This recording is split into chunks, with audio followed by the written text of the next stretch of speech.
warahmatullahi wabarakatuh.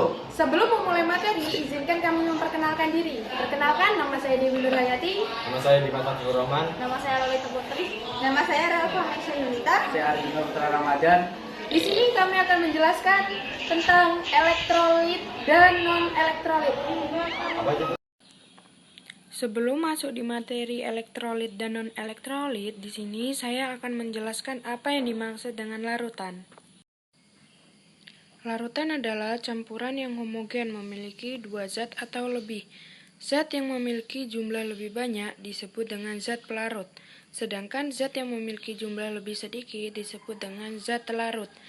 Artinya, zat pelarut memiliki jumlah lebih banyak sehingga mampu menguraikan zat telarut menjadi lebih sedikit. Menjadi lebih sederhana. Lalu, apa yang dimaksud dengan larutan non-elektrolit? Larutan elektrolit adalah larutan yang dapat menghantarkan arus listrik. Proses dilosasi adalah pemecahan molekul dalam proses kimia. Larutan elektrolit dapat menghantarkan arus listrik yang berasal dari zat ionnya. Di dalam larutan elektrolit terbagi menjadi dua. Yang pertama, larutan elektrolit kuat, dan yang kedua, larutan elektrolit lemah. Kira-kira apa yang pengertian larutan elektrolit kuat dan larutan elektrolit lemah? Pengertian dari elektrolit kuat yaitu sebagian besar zat terlarut. Pengertiannya elektrolit lemah yaitu zat terlarutnya tidak terlalu sempurna menjadi ion-ionnya, sehingga hanya dapat menghantarkan sedikit arus listrik. Sifat-sifat elektrolit kuat. 1. Molekul terionisasi sempurna dan memiliki derajat ionisasi A sama dengan 1. 2. Nyala lampu pada alat uji elektrolit.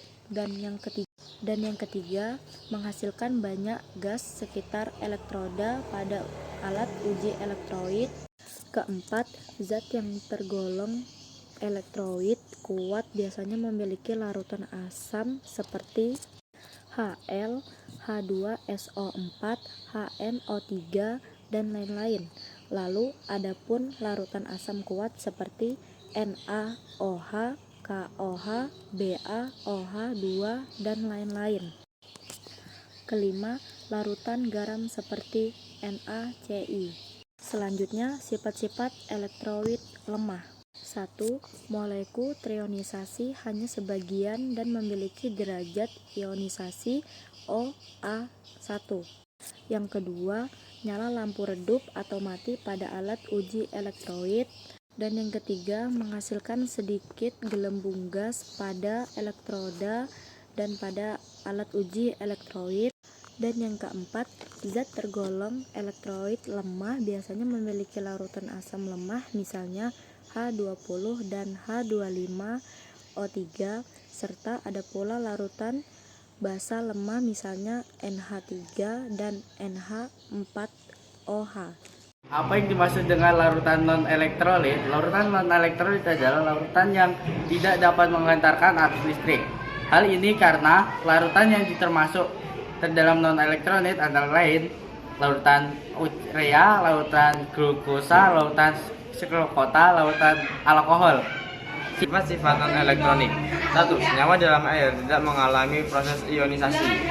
2. Tidak dapat terionisasi dalam air, maka X sama dengan 0. 3. Terdiri atas kelompok senyawa organik molekul yang larut. 4. Tidak menghancurkan arus listrik. Dadah.